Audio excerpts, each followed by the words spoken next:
Not to put you on the spot, but Surprise! so Randy could just introduce himself. Randy could probably do a better job than I could. Sorry. Well, I am. Would you like me to start then? Sure, that would be great. Thank you, Randy. Okay. My pleasure. I am Randy Boone. I'm a professor at the Department of Ecosystem Science and Sustainability and a research scientist at the Natural Resource Ecology Laboratory at Colorado State University. I do a lot of work on GIS and modeling and such. I'm trained as a wildlife ecologist, but do work in pastoral systems and human decision making and wildlife issues, so broad diversity. And I do some work in remote sensing. I have my little specialties, but today we'll have a general introduction. Please do stop me with questions as you wish, and I'll do my best. And if someone notices a question in the chat or something, please just let me know, and we'll tend to it.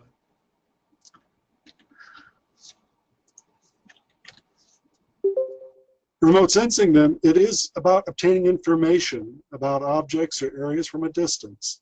And so when we speak of any kind of visual information, we're talking about remote sensing. But that's not all that helpful, and so typically we speak of remote sensing as acquiring images from aircraft or from satellites. Behold, the oldest surviving aerial photograph. How about that? So this is from a hot air balloon in 1860 of the Boston area. And so now you can tell your friends and family that you've seen it. Very exciting.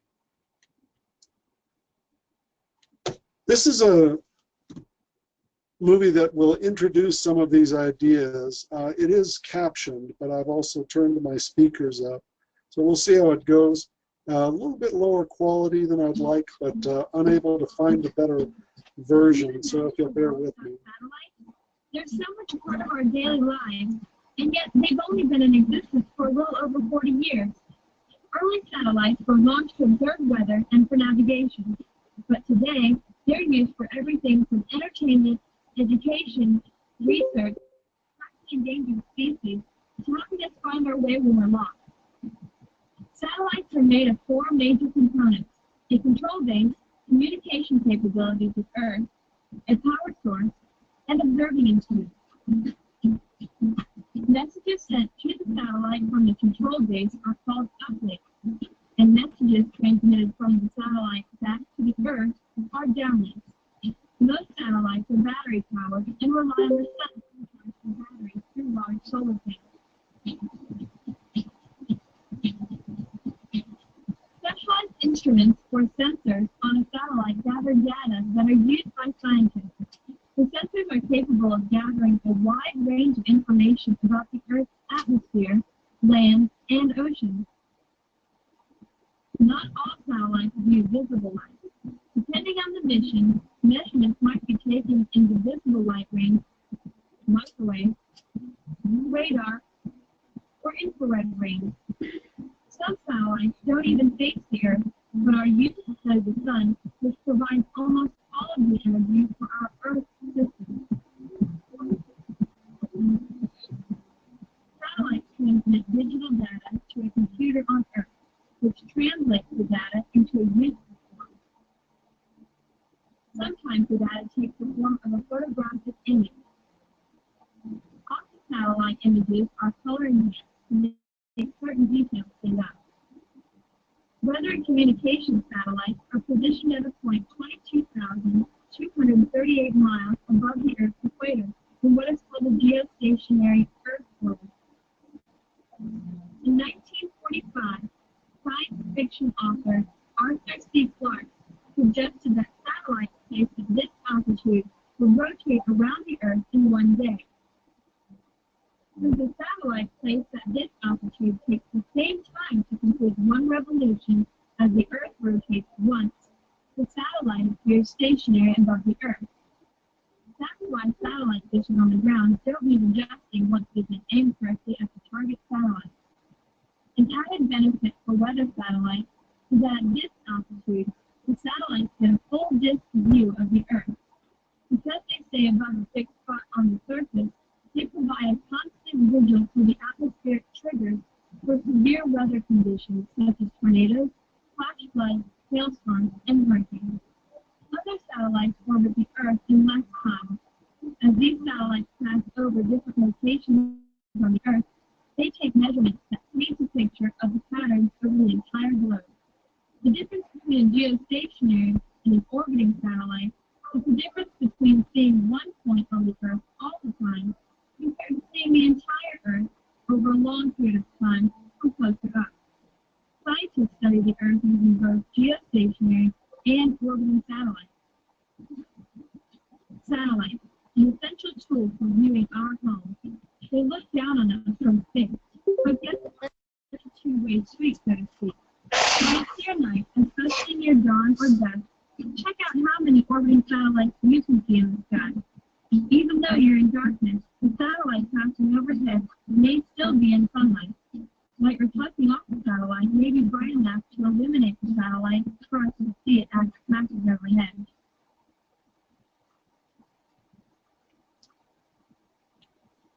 Well, the satellites that we speak of are capturing images that are composed, as you no doubt know, of more than one layer of information. It can be composed of any number of layers. An example would be for the visible radiation. And so these images, any satellite is going to take pictures that are composed of three layers: the red layer, the green layer, and the blue layer. In the satellite remote sensing world, we speak of them as bands. And so additive color theory then would leave us with the merging of those yielding white. So not to be confused with the way that paints are mixed, for example. And so every spot in an image, every pixel, is composed of a set of these bands. So in the simplified example, it may be composed of three bands, one of red, green, and blue. And so those pixels come together to determine what color a given pixel may be displayed as. So here in the example, you've got the mix of dark in the red signal, bright in the green signal, dark in the blue signal, yielding a green response.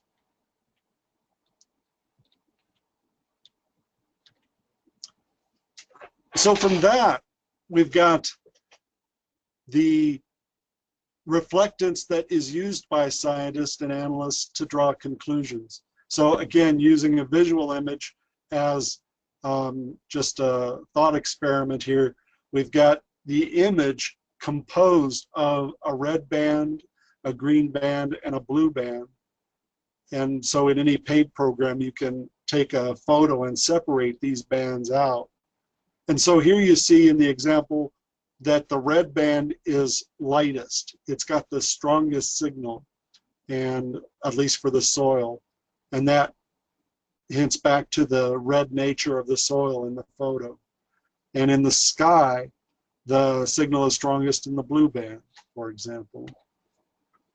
So once again, we can demonstrate this idea, and we've used this with students, asking them what color is the majority of the bird, for example, in these three bands.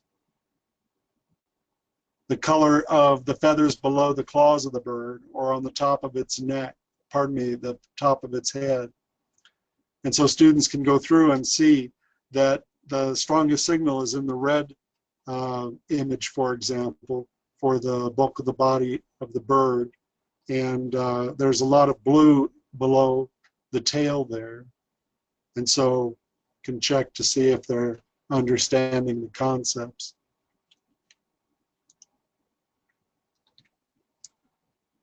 In practice, most satellite images acquire many bands. They can be simple and acquire 3 or 4, 2 or 3, but typically these days they acquire many bands.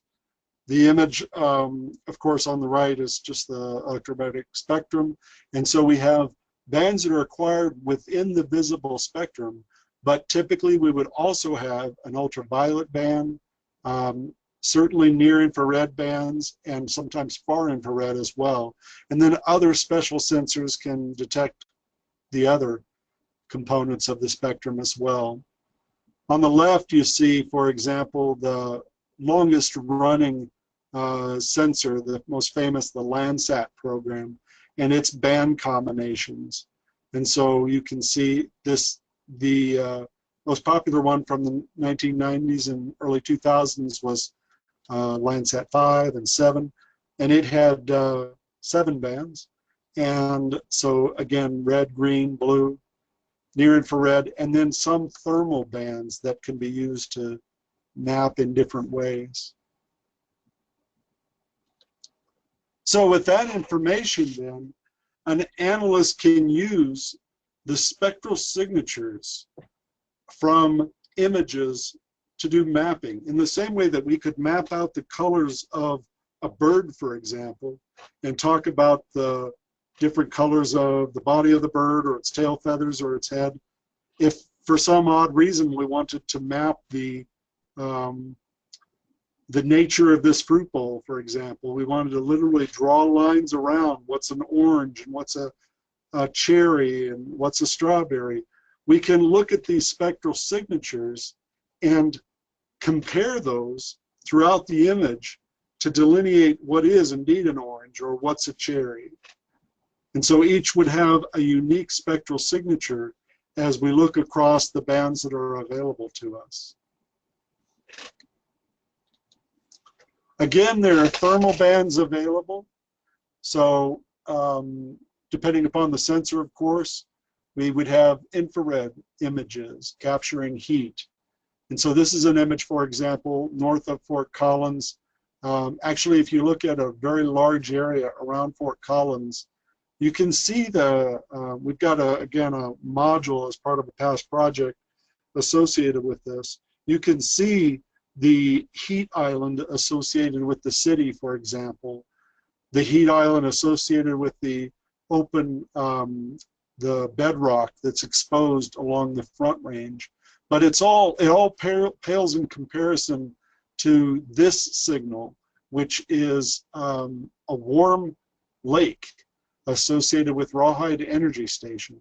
So that lake is used to cool an energy tower, and it shows up very brightly in thermal images.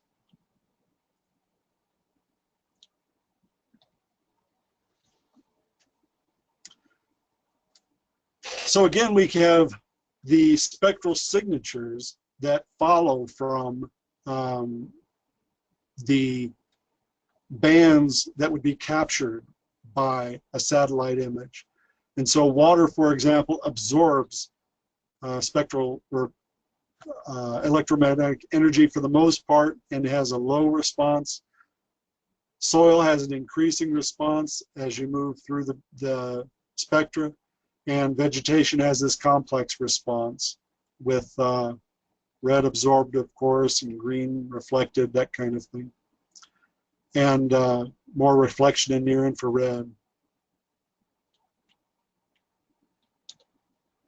That kind of information then, the comparing of spectral signatures through surfaces, allows analysts to essentially do cluster analyses, if you will, to take all of the pixels in an image and say, what cluster do you most belong to? What do you most look like? And form groups of pixels that share spectral attributes. So if they look similar, they get clumped together. And that can be either done knowing what's on the ground, or it can be done after the fact, but and then the different clusters labeled as to what they are. But basically, it's a typical exercise for analysts to go from images like you see on the left to a classified image like you see on the right, with things like bamboo forest and heath and moist evergreen forest labeled, and some level of accuracy assigned to that. Now, this is kind of a technical exercise. I'm not going to be dwelling on that today. You're going to be hearing about remote sensing specific to the BANR project, for example, in a later week. But for now, I'll touch on some other subjects and really focus on the breadth of satellite images that are available. So kind of a goal to spark your interest and get the juices flowing. See if we can brainstorm interest in looking at one thing or another.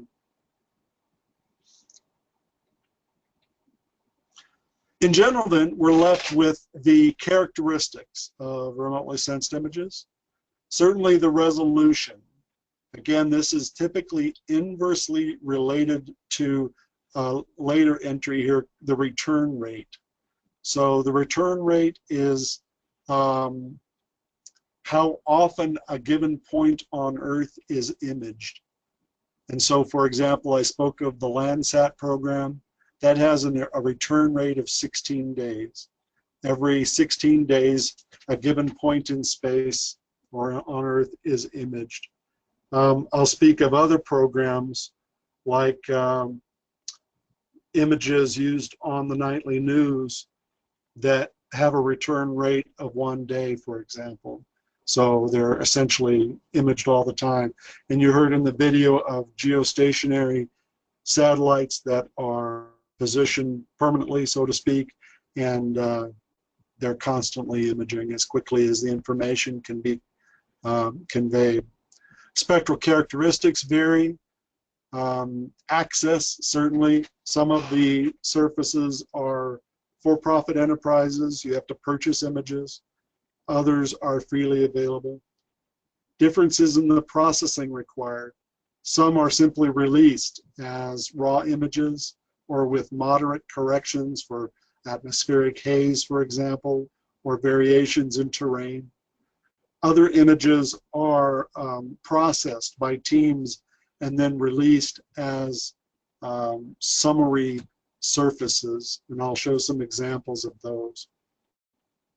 And lastly, again, expense. Some are freely available, and that has changed a lot during my time working with remotely sensed images. We used to purchase Landsat images for $4,000, and it hurt, I'll admit. Now, Landsat images are freely available to anyone to download. And in fact, it's the nature of the world now that I can download images for the past 40 years for essentially any point on Earth, free of charge in a few minutes. It's really an extraordinary time. So again, we've got spatial attributes. QuickBird, for example, is a Colorado company that sells high-resolution images. So here we may have the resolution of 1 pixel. If we take 1 pixel, how much Earth does it represent? And in that case, it may be even less than 1 meter. So it may be, in this case, 1 meter by 1 meter cubes or squares. The French sensor spot is 10 meters. The American program, thematic mapping Landsat, is 30 meters. And I'll speak of MODIS, which is a moderate resolution sensor. And so information from that program is released at 250 or 500 meters, or even some 1 kilometer products. And then lastly, the older information available since the early 1980s, that is 1 kilometer. It's actually called the Advanced Very High Resolution Radiometer. And it's certainly not very high resolution, but it was a long time ago. So many sensors available. This would just barely scratch the surface. But again, to suggest the variety available, and in some cases, the extraordinary library that's been built up. Pardon me. So we have images that can be used in change detection, and indeed are all the time. It's one of the climate change important surfaces used in climate change detection, like AVHR images that are available from the early 1980s. Again, they're coarse, but you see, if you think 8 by 8 kilometers, that's a very coarse pixel. But if you think, well, we have an area, say like the Front Range of Colorado, and if someone told you that we have estimates of vegetation production, perhaps 30 or 40 estimates that were surveyed accurately in a consistent way for the last 30 years, that can be compelling. Landsat images, for example, and then very high resolution images, like the Digitaglobe I spoke of, QuickBird, or Iconos, these sub-meter images that are for-profit enterprises, and you purchase those images. The images are often purchased, for example, by Google to incorporate into Google Earth, and so they are one of the sources for the high-resolution images that you see overlaid on terrain in Google Earth.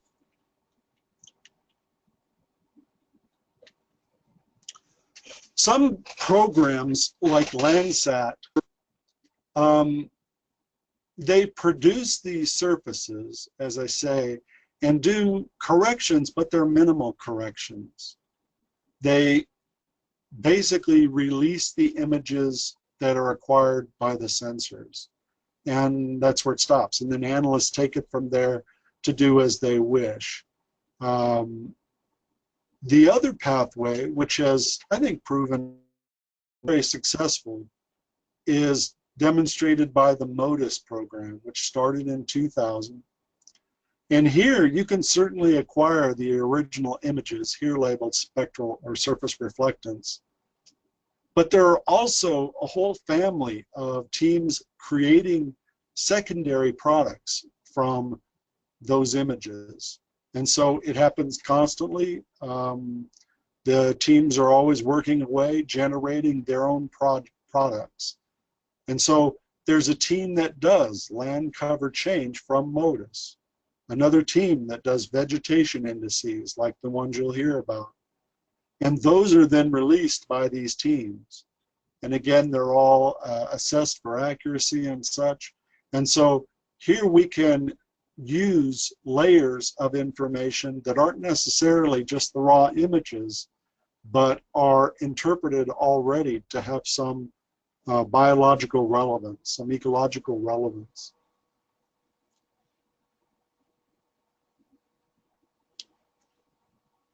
So we have ways of looking at this. Kind of begins our exploration, if you will, of many, many remotely sensed images. And again, the hope is that some of these will strike you and get you curious about these methods and possibilities.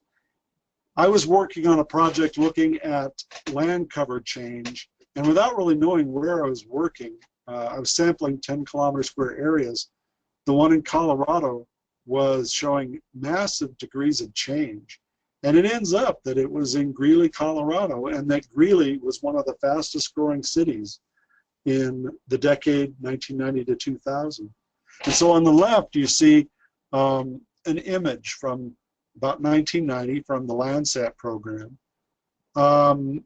And again, the pink and green and such are intact, or at least farm perhaps, but turned over grasslands or agricultural lands, and you can see the rivers and such. And the purple are the urban areas, the urban sprawl and such. On the right-hand side is that same image 10 years later. or that same area 10 years later. And the degree of expansion in the urban areas is pretty striking. Classic images, for example, of the herringbone pattern that is typical of slash and burn agriculture in Brazil.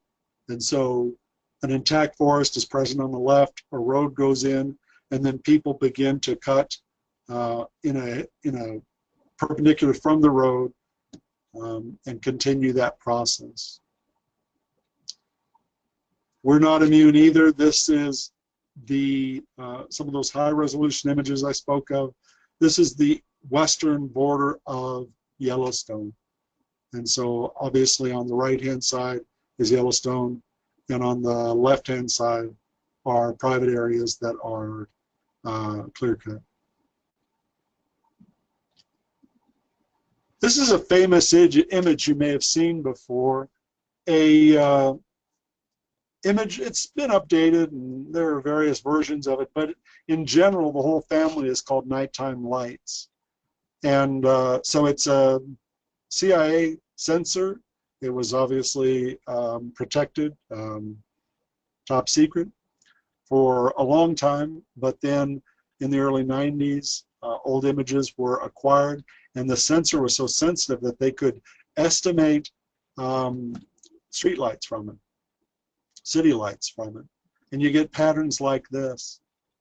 Now, one of the cool things for me is tying this into the kinds of lifestyles people have, and the link between remotely sensed imaging and how people live their lives. So again, a classic example you may have seen, but consider this image. It is of Eastern Asia, of course, Japan and China. And again, nighttime lights. You can see that the ocean is typically black. The land masses are speckled with lights. But there's something strange. If you look, you'll see that South Korea is as bright as can be. Seoul is labeled on the map. But the area above it, of course, is not ocean. It's North Korea. And so here we have pretty bold evidence of the differences that political systems can make to people's lives. The one light spot is Pyongyang, and otherwise there's just not much there. And so we have, well, a pretty agrarian society, let's put it that way. Just for fun, you can look out to the east as well at areas that are in the ocean, but they still have lights. And those, of course, are associated with fishing. And so, for example, there are large squid fishing boats that shine bright lights on the surface of the water and bring up squid so that they can net them. And it shows in this image. Now I'll focus on a particular example. It's one of the, as a person who works in semi-arid and arid lands frequently, there's a strong relationship between vegetation, productivity, and water, for example. And so the tool we use is normalized difference vegetation indices to look at that productivity. And so I use this pathway a lot in my research. We're very proud of it. It was developed by a colleague of ours, Compton Tucker, while he was here at CSU, decades ago. But it's really the realization that even back then with the weather satellite information, so the things you'd see at the nightly news, Compton realized that if you had near infrared and red and did a band combination like you see here, you could highlight areas of green vegetation. And that's been shown to be directly related to the productivity of an area, vegetation vigor. And so I'll go through this in just a little more detail. First off, the notion of combining bands, of band ratios. There can be signals that are moving in parallel.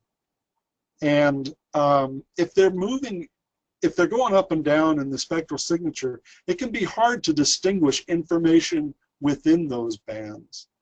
But if we do a ratio, we can pull that out. Now, I've done a ratio here. It's obviously contrived, but that information is indeed in the signal on the left. You can kind of barely see it in there, but it's very hidden until we do that ratio and highlight or magnify the differences between those bands. This is the spectral signature that we're talking about from the old weather satellite data. And so again, we've got channel 1, which is red as I recall, and we've got channel 2, near infrared. This is water in blue, vegetation in green, and soil in yellow. And they're classic curves that appear in their spectral signatures. So if we take a specific example, in fact this example, and then just infer values just by looking at the band of interest, like this red band, and soil might be 28, say, in the red band. By doing that for the different values, and I can leave you to ponder this later on, but you can see that we can magnify, highlight the differences in the way that soil is reflecting red versus near infrared, and vegetation is reflecting red versus near infrared. And so in the red, for example, the vegetation is absorbing that and it's using it for photosynthesis. In near infrared, it's reflecting, and that's where this distinction shows up. So again, at the bottom, filling in those values, we end up with an NDVI that's much higher for vegetation than it is for soil, and obviously it is for water, which absorbs the bulk of the spectral energy. Just a reminder to me to mention, these folks are spot checking NDVI. So there's this little instrument in the image there. It looks like a grasshopper or praying mantis. It's got a camera on it pointing toward the rangeland and acquiring images that can be used to calculate NDVI. And then those results can then be compared to the broader areas and essentially ground truth that satellite image. So you can train, you can gather information to train ways that you should use these images in mapping or in analyses. Here's an example of NDVI from areas I've worked in East Africa. Here you see the long-term mean NDVI for all of East Africa. Again, Lake Victoria and Tanganyika and such. And then in 1997, for example, there was a mild drought. You can compare that with the long-term mean. 1998 was an El Nino year. In fact, it's one of the wettest years on record there. That's the effect of El Nino there, is to be extremely wet, and it's evident here. Another example I made some time ago of the change in NDVI through time. So you can see the waxing and waning of seasons. Can see the gray at the poles cycling through. Often I turn that into a quiz, but it may not work in this context. So if you ponder that for a moment, you may wonder what it is. But basically, these sensors are passive. So the woman in the video mentioned that some sensors are gathering spectral reflectance. Some sensors, like if you think of LiDAR, for example, they're active sensors. They're sending out a signal and then listening for the return. This is AVHRR data, the old weather satellite data. It's a passive sensor, and it's dark 6 months of the year in polar regions. And so there's no way to calculate NDVI there. So we have rapid return rates here. We've got images that are typically released every 2 weeks. They summarize the NDVI. It's captured every day, and then they give the maximum value for every pixel for that 2-week period. And so from that, we can create what I've called greenness profiles. For any area in space, we can look at how greenness changes through time. So this is for Serengeti National Park, for example, and the way that greenness changes through time. Because of that, because we have all of that rich information, one way to do the mapping that I spoke of is not only looking at the spectral signatures and comparing those in an image, but to look across images as well. So again, imagine, if you will, the spectral signatures. If you were looking at a grassland, or I should say the greenness profiles, if you were looking at a grassland, it would start off brown, it would get green really fast, stay green until the rain stopped, and then fade to brown very quickly. If you were looking at a shrubland, that would all be spread way out. It would green up more, it would stay greener, it would green up more slowly, it would fade more slowly. If you were looking at tropical evergreen forest, for example, it would stay green all the time. And with that kind of background, people have created these images where you can create maps of biomes based on the the greenness profiles plus the spectral signatures and others to yield these kinds of maps.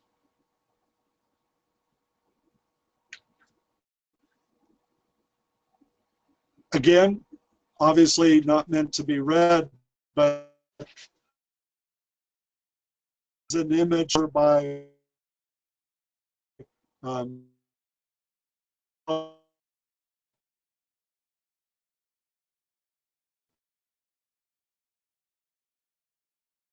can cover those on. We can use this information, the greenness through time, the different spectral signatures to map land cover. But we also have those greenness profiles through time. And so we can look at the ways that those are shifting associated with land cover, climate change. And so when we speak of areas, when scientists speak of areas greening up 2 weeks earlier than they have before, for example, often people are talking about these kinds of analyses. In fact, often these kinds of data where they're using NDVI images, for example, and looking at the peak of greenness or when that greenness starts to build and comparing through time how that may change. And that's not important here, but it's suggested in the image in the upper left corner.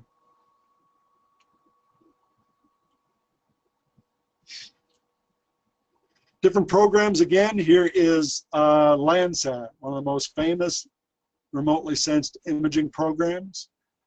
And again, a reminder to me to cite that this program has been in place since 1973.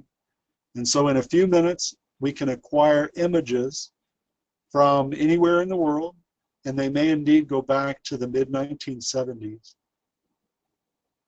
Different sensors, different platforms. We had 1 through 5, for example. 5 was quite the superhero. It flew for 25 years. Landsat 6 splashed into the ocean. Landsat, so it never made it to orbit. Landsat 7 is still up there, but it's broken, and we have Landsat 8 now that's working correctly.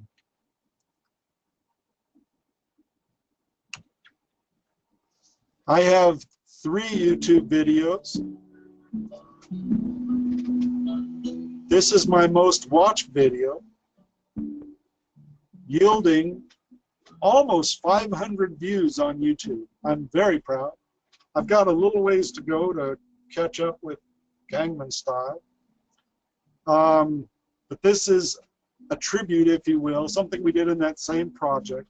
Tribute to Landsat 5, again, in orbit for 25 years. It's still in orbit, but it became so old that people began worrying about it breaking and how useful it might be if there was a disaster or the like. And so they shut it down to preserve the machinery. But it was acquiring images until 2011. So these are changes in the landscapes of northern Colorado. If you're not from northern Colorado, my apologies. But you can see the way that landscapes changed during this 25-year period. Fort Collins, we've done work looking at the spread of Fort Collins. Back in 1953, it stopped at Dairy Queen, if you're familiar with the area, in terms of college. Changes in the level of Horsetooth, for example. Wellington has kind of just been born in that period. It's grown dramatically.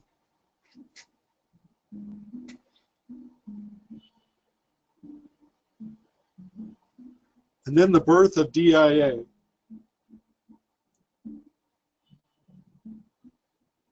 Just appears within a couple of years out of the shortgrass steppe.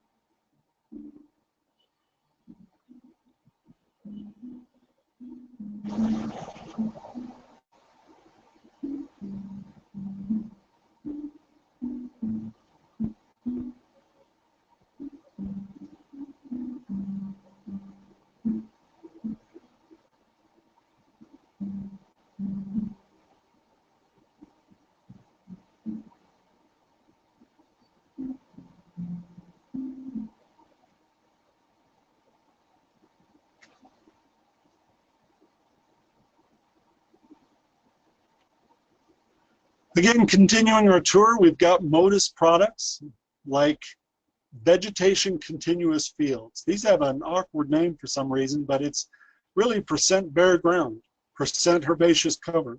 This is for all of Colorado, obviously. Percent cover for trees and shrubs. So those are available. High resolution images for fires, for example.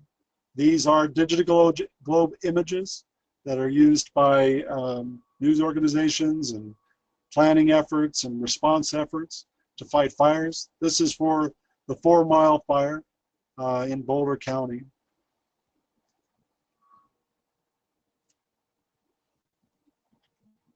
We've got Modus information again for those images. This is the plume associated with 4 Mile fire. And so when we have these images that are acquired rapidly, they're available every day, we can track the progress. In fact, people do, as you know, track the progress or the spread of fires, for example. And so they may appear to be coarse resolution. They indeed are 250-meter resolution, but it's still very valuable because of that rapid return rate. From that kind of information, people have created fire maps for the entire world. These are fire maps overlaid on nighttime lights. And so the white, of course, is where people live. The red color is burning vegetation sometime during the year. Blue are the fishing boats I spoke of, and green are the gas flares you see associated with energy extraction. And so basically, in short, we can use MODIS information to map fires in a fairly detailed way and get a really good feel for their return rate, how often a given area burns, at least within the context of a 16-year history for that sensor so far. I wanted to make the point again that this information in our connected world may be available for very short time periods. So this is a sensor, the atmospheric infrared sounder. It was launched, it's on Aqua, which is a sister platform of the Terra MODIS sensor. But it was launched to measure things like air temperature, but people have since used it and found it very valuable to look at carbon dioxide, for example, greenhouse gases, carbon monoxide. And so it's been, as these things often are, been repurposed for different purposes. And so here, if you look at the date, it includes today. So we can go out and acquire information that is near real time, or in fact real time. And so again, we live in amazing times. From this particular sensor, there are many examples. This is an example of the burning of land in South America and its release of carbon monoxide. Those plumes then continue onward to onward to Africa. And of course, there are fires there as well. And then it continues on again to Australia and such. And so this is the kind of mapping that's possible. So these are individual images tied together, of course, to create an animation. I did want to mention this is an active sensor that was flown on the shuttle. So in 2000, they had the shuttle radar topography mission. I'm very, very happy that they did, very grateful for it. In the late 1990s, we only had 1 kilometer resolution elevation information.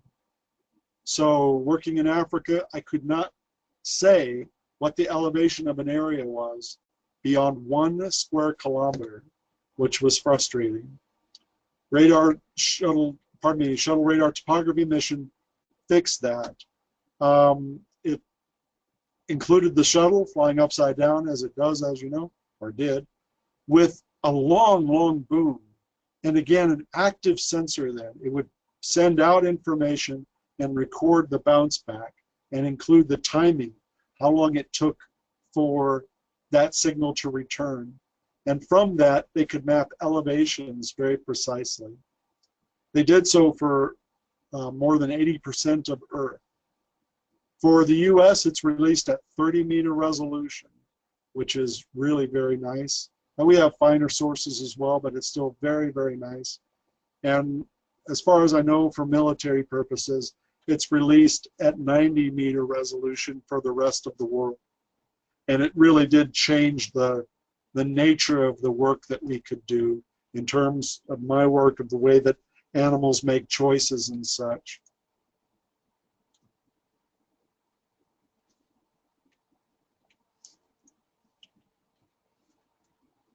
Quick mention then of other pathways. This is the notion of using remotely sensed information in archaeology. Here's a 50-kilometer wide path of the shuttle imaging radar looking through the sands of the Sahara. So the image on the outside, top and bottom of this, is from Landsat. And as a passive sensor, you see sand. That's all there is to it. It's a flat surface. But the radar could penetrate the first few meters of sand. And so people have used this in archaeology, and again, many other examples as well. People have used this to guide excavations. And so they can go to the junction of rivers, say, perhaps here, and say, this is the most likely place for a settlement. Let's go out and look. They indeed have, and found the evidence of settlement that they were looking for. So kind of extraordinary. Different sources of remotely sensed information. I wanted to include this as a reference. They can be easy to use or more difficult to use, but basically many sources of remotely sensed information. You can typically download and look at these images without special software. But for doing some analyses or many analyses, it would require some special software and expertise. And so it's a possibility. You can go and look and see all the images that are available, do the kinds of comparisons that we've talked about, where we're looking at images, do simple stretches in a paint program or what have you.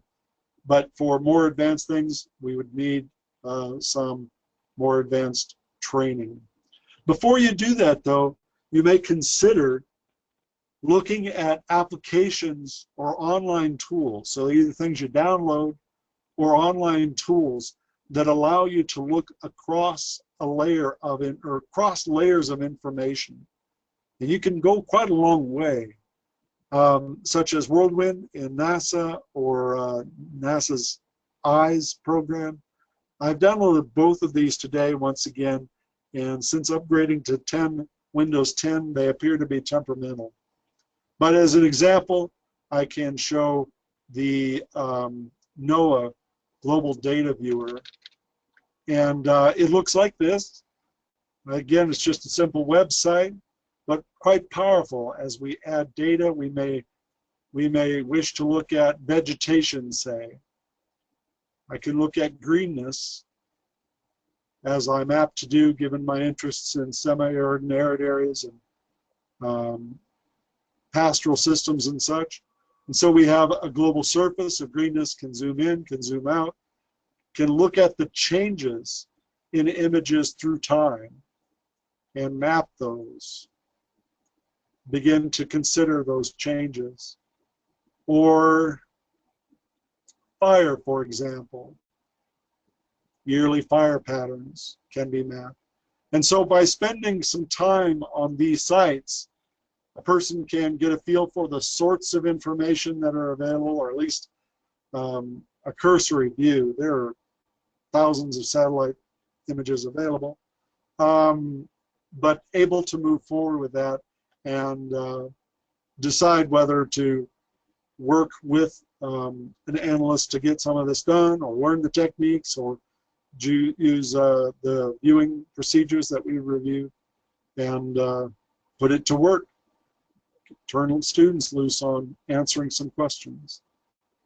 So with that, I'll wrap it up. I followed the chat that was going on. It seemed to be kind of a discussion about possibilities, and so I didn't respond. But if you have any questions, I agree with what's been said. If you have any questions, I'm happy to do my best.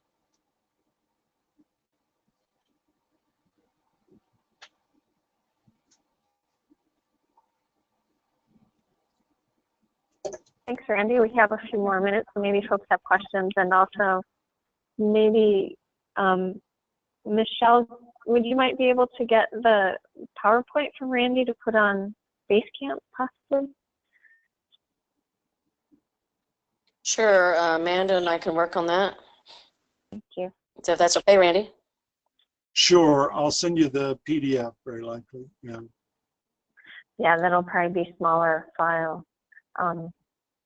Yeah, that was great. Randy, are there other questions? I mean, I'm really interested in things like engaging students in sense making about data. And so really there are many, many opportunities with remote sensing. Yeah. No, this was great, Randy. Thank you. Oh, my pleasure. Logan It looks asked like Logan, yeah, go ahead, Logan. if someone could be contacted to identify types of images that might be helpful. And sure, if you have something that you'd like to image or topics you'd like to address, you can send us notes. Again, this is a, well, with due respect, secondary expertise of mine, so I may not have the answers, but we've got some real experts in the lab who can help out with that kind of thing. Amanda and Randy, is the prequel that you developed for Noah, have we shared that link with the BANR teachers before, or do you just want to remind us about that Sure. resource? This was from the NASA project. Yeah. Still under current projects. I haven't updated. My apologies. Yeah. There's teacher modules. You're welcome to, all of the modules are right there. You can acquire them. And they are pretty cool. They represent the efforts of a large team of teachers and some really creative people. So we have the prequel that is just a series of 9 or 11 slides, perhaps, some background information, some exercises, but really gives a foundation for introducing these ideas for students. And then the other modules as well follow from that. One deals with energy again, heat islands and what have you. There's the climate change, focusing around 4 spheres. One is glacial change and such, and then looking at ice and climate change. So the project was obviously directed toward addressing issues of climate change. And it was, yeah, it was specifically for that, but also utilizing the different data sets, the remotely sensed data sets that NASA had online and made available. How can we translate that into usable products? And, you know, and the other thing is that kind of the model of engagement that we're using in BANR with teachers and researchers and educators, we patterned that after what we're doing here, really a collaborative engagement to come up with products that we'll actually use, and hopefully, you know, we will, you know, when this project is winding down. Do you, Amanda or John, do you recall, just for folks' reference, we came up with the GCCE, or they came up with GCCE, but right after we started, they changed the name. Do you know what it's called now? Well, they got rid of climate change because that was so politically charged. Oh. and it's oh gosh. I can't remember anymore. They changed it to like nice, and then they changed it again to esteem, like ESTEEM, which I think is That's right. Nice and then esteem, but yeah, they got rid of the climate change just simply because they were taking so much, no pun intended, they were getting a lot of heat from Congress and different constituent groups. Yes, I think it's ESTEM, NASA esteem. Do you guys share these with any of those sort of clearinghouse sites like the Leasy, or I don't know what the other kind of lesson, like earth science lesson clearinghouse kind of places? You know, No, we don't. We have not. That's a good idea, though, Beth. We didn't, you know. Yeah. Yeah. Might get you But some more. Great. I think it would be some great. more people. Yeah.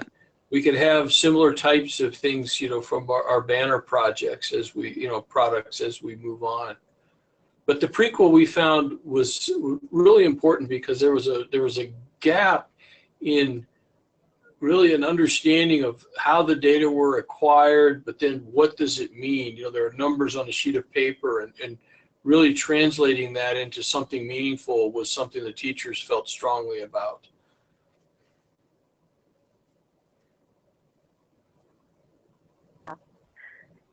Definitely.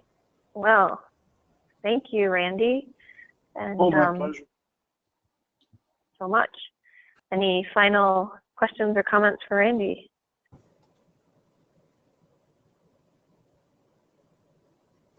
Okay. Thanks, everybody. Thank you, Beth. Thank you. Bye. Well done. Thank you, Randy. My pleasure. Thanks, Randy.